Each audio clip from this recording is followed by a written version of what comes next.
Ecclesiastes.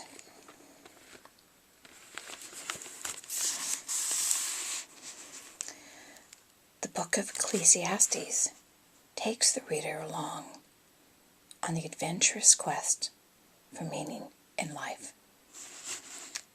It's a search we are all on to some degree or another as we live our lives each day. We want to spend our time and energy on what is meaningful and on what will last. But finding those things, that's the challenge. As we follow the teacher's trail, we find that he's already looked for meaning in most places we would try. Wisdom, a good place to start. He's already plumbed. Pleasures and work and money and getting ahead. He's been there. Even madness and folly. He's tried those too. He's lived long and seen much. And he's found little that has meaning. But the meaning is there. There is treasure at the end of the quest. And along the way are insights, truths, and intriguing ways of looking at life from someone who has examined it from every angle. Ecclesiastes is most likely written by King Solomon, written to Israel near the end of his life, around the year 930 BC. In the twilight of his life, King Solomon is reflecting upon human existence. Here's the word of the Lord. Chapter 1. The words of the teacher, son of David, king in Jerusalem. Meaningless, meaningless, says the teacher. Utterly meaningless. Everything is meaningless. What does man gain from all his labor at which he toils under the sun? Generations come and generations go, but the earth remains forever. The sun rises and the sun sets and hurries back to where it rises. The wind blows to the south and turns to the north. Round and round it goes, ever returning on its course. All streams flow into the sea, yet the sea is never full. To the place the streams come from, where they return again. All things are wearisome. More than one can say. The eye never has enough of seeing, nor the ear its full of hearing. What has been will be again. What has been done will be done again. There is nothing new under the sun. Is there anything of which one can say, look, this is something new? It was here already long ago. It was here before our time. There is no remembrance of men of old, and even those who are yet to come will not be remembered by those who follow. Verse 12. I, the teacher, was king over Israel in Jerusalem. I devoted myself to study and to explore by wisdom all that is done under heaven. What a heavy burden God has laid on men. I have seen all the things that are done under the sun. All of them are meaningless, a chasing after the wind. What is twisted cannot be straightened. What is lacking cannot be counted. I thought to myself, look, I have grown and increased in wisdom more than anyone who has ruled over Jerusalem before me. I have experienced much of wisdom and knowledge. Then I applied myself to the understanding of wisdom and also of madness and folly. But I learned that this too is a chasing after the wind. For with much wisdom comes much sorrow. The more knowledge, the more grief.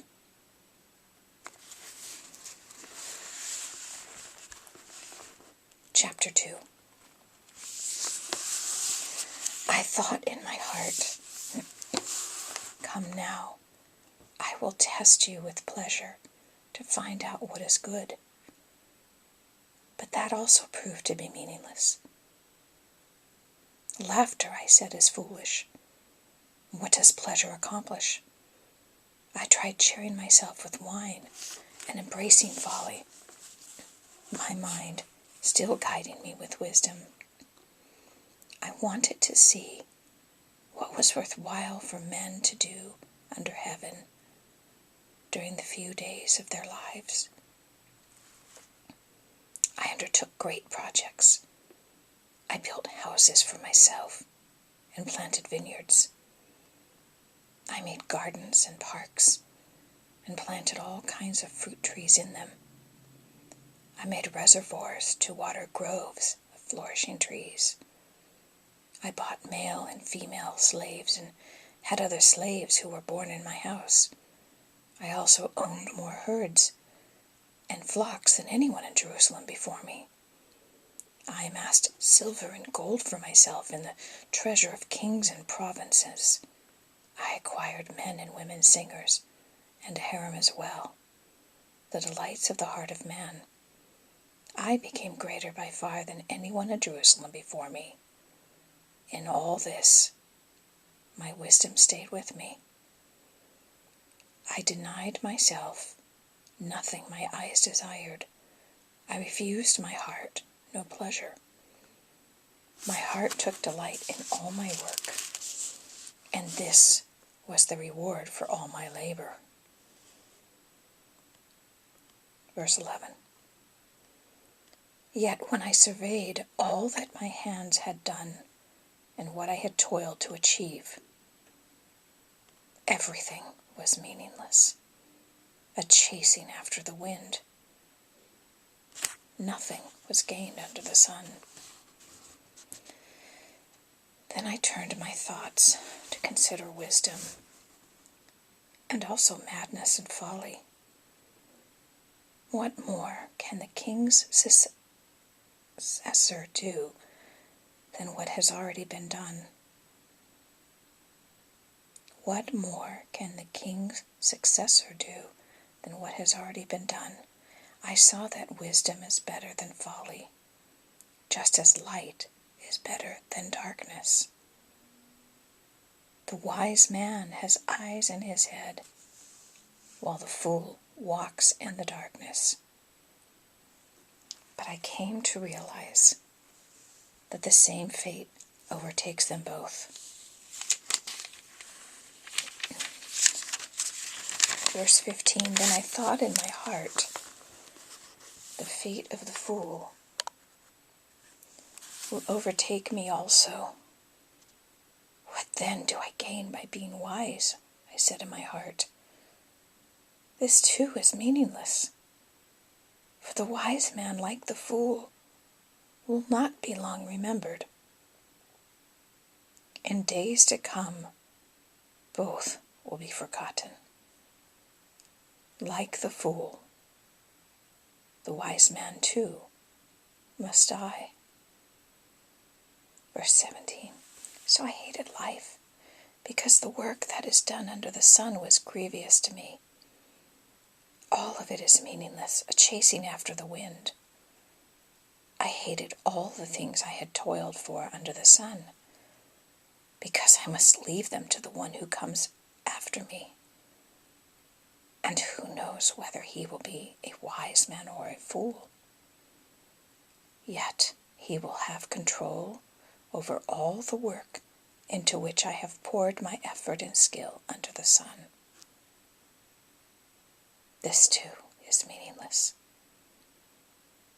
So my heart began to despair over all my toilsome labor under the sun. For a man may do his work with wisdom, knowledge, and skill, and then he must leave all he owns to someone who has not worked for it. This too is meaningless and a great misfortune. What does a man get for all the toil and anxious striving with which he labors under the sun? All his days his work is pain and grief. Even at night his mind does not rest. This, too, is meaningless.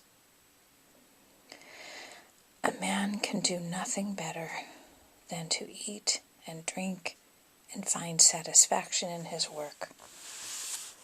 This, too, I see is from the hand of God, for without him, who can eat or find enjoyment?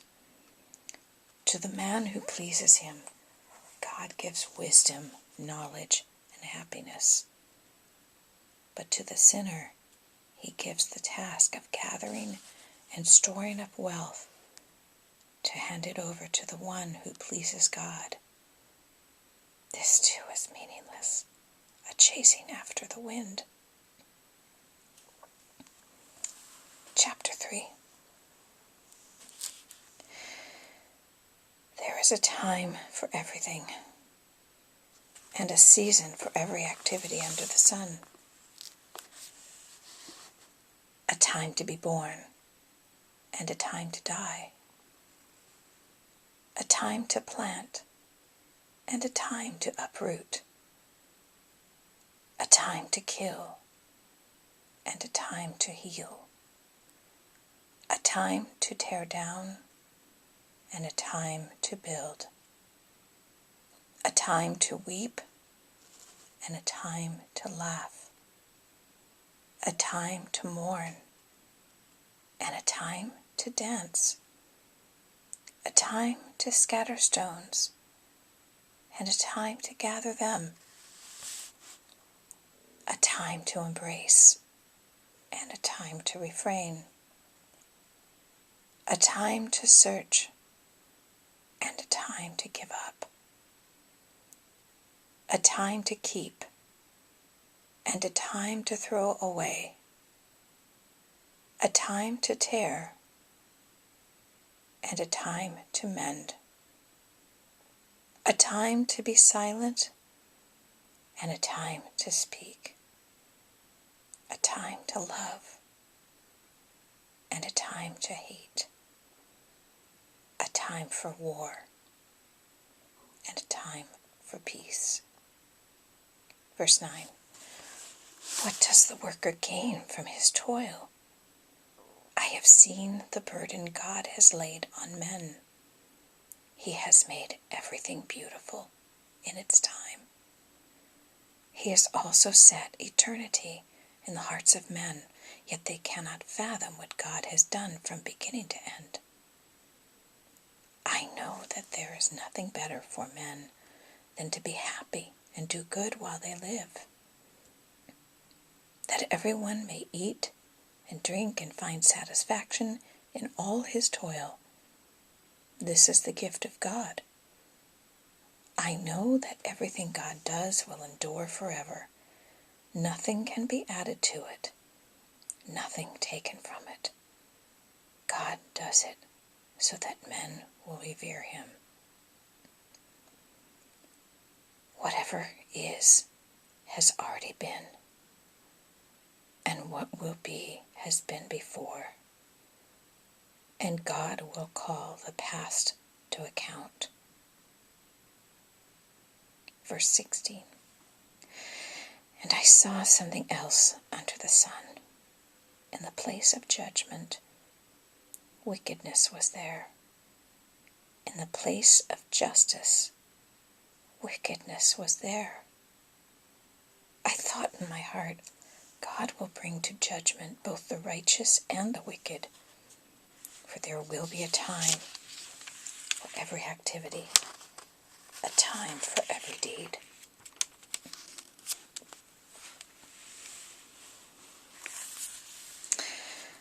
I also thought, as for men, God tests them so that they may see that they are like the animals. Man's fate is like that of the animals. The same fate awaits them both. As one dies, so dies the other. All have the same breath. Man has no advantage over the animal. Everything is meaningless. All go to the same place. All come from dust. And to dust all return. Who knows if the spirit of man rises upward, and if the spirit of the animal goes down into the earth? So I saw that there is nothing better for a man than to enjoy his work, because that is his lot. For who can bring him to see what will happen after him?